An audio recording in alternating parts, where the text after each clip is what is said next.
Most people think they can't draw, but I bet I can teach you the core skills behind realistic drawing in just 4 simple challenges. Each challenge builds on the last. Challenge 1 is all about learning to control your pencil. Draw some light, medium, and dark lines using different amounts of pressure. Next, draw quick strokes from bottom to top. These are useful for drawing things like grass, hair, and eyelashes. Now relax your hand and draw some loose overlapping spirals. Then practice quick back and forth strokes with a little space between them. Now let's draw 5 values ranging from dark to light. As you move from one value to the next, gradually reduce the pressure on your pencil. Try to create 5 clearly different shades. These exercises help build pencil control before we start shading. Next, draw a value scale from dark to light. Start with a dark value and gradually fade it out by using less pressure on your pencil. Take your time and build it up in layers if needed. Once you're happy with it, use a tissue to blend from dark to light and smooth out the transition. You can also blend the 5 values you created earlier. Once you can control your values, you're ready for challenge 2, where we will use those values to make simple shapes look 3-dimensional. Challenge number 2, drawing simple forms. Everything we draw is made up of simple, basic forms. Start by drawing a circle, a square, a cone, and a rectangle. To create a cube, draw a square and then draw a second square slightly behind it. Connect the corners to create the form.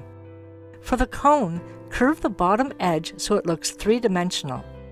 For the cylinder, make sure the curve at the top matches the curve at the bottom. Don't worry about perfection here. Focus on understanding the forms. Almost every object can be simplified into basic shapes like these. Once you understand these forms, you can draw almost anything. Try making them taller, wider, narrower, or longer. The more comfortable you become with simple forms, the easier drawing complex subjects becomes. Challenge number 3, light and shadow. Now let's use light and shadow to make these forms look 3-dimensional. Draw a cone, a spear, a cylinder, and a cube. Erase any lines that shouldn't be visible so the forms read clearly. For this exercise, let's imagine the light is coming from the upper left. That means the shadows will fall towards the right. Start with the cone. Shade the right side following the contour of the form. The spear will also have its shadow on the right side. As you shade, follow the roundness of the spear. This helps create the illusion of volume. The cylinder works the same way. Shade around the form, keeping your pencil strokes moving with the contour. For the cube, the side facing away from the light will be the darkest. The front plane will be lighter and the top plane lighter still. Once the values are in place, blend each form with a tissue. Use a clean area of the tissue when moving to a different shape. Then go back and strengthen your darkest shadows. A kneaded eraser is great for lifting highlights and bringing light back into the drawing. Notice how the spear has a darker core shadow, but it also has some reflected light along the shadow edge. That reflected light comes from nearby surfaces bouncing light back onto the object. These small details help make forms look more realistic. You'll see the same thing on the cone and cylinder. For the cube, keep the edges crisp and well defined. The sharper edges help reinforce its structure. Now let's add the cast shadows. Because the light is coming from the left, the cast shadows fall towards the right. Keep the shadows darkest closest to the object. As they move away, let them gradually soften and fade. At this stage, make any adjustments you need. Darken areas that need more contrast and lift out any highlights that need to be brighter. Let's slightly shade the table, keeping in a horizontal form. Then lightly blend it with a tissue. A clickable eraser can be used to add strong highlights along edges. Challenge number 4, drawing a realistic apple. Now let's put everything together. Start with a simple circle and narrow it slightly toward the bottom. Add a small curved line near the top and draw the stem.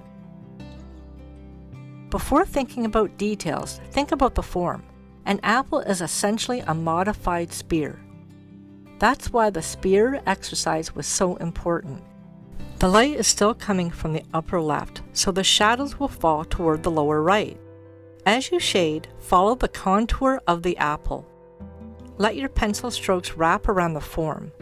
This helps describe the roundness and volume of the apple. Build your values gradually. Darken around the stem, the lower portion of the apple, and the shadow side. Blend with a tissue and continue building up your values. Realistic drawing is often a process of layering, blending, adjusting, and refining. Use a kneaded eraser or mechanical eraser to lift highlights where the light hits the apple. You may also notice reflected light along parts of the shadow side. Add fine highlighted lines using a clickable eraser with following the contour of the apple. Using a bit more pressure, add some textured darker lines on the apple's skin. Be sure to slightly curve them following the roundness of the apple. You may need to go back to bring the highlights out again if previous blending had made them appear dull. And a few subtle texture marks and dots to suggest the skin of the apple. Keep them following the contour of the form. Finally, add the cast shadow. Keep it darkest where the apple touches the table and gradually fade it as it moves away. Remember, the shadow will be darkest near the object. Once everything's in place, step back and make any final adjustments. You may want to darken some shadows, soften a few edges, or brighten a highlight. Notice how everything in this apple comes from the first 3 challenges: value, form, light, and shadow. If you draw values, forms, light, and shadow, you have the foundation for realistic drawing.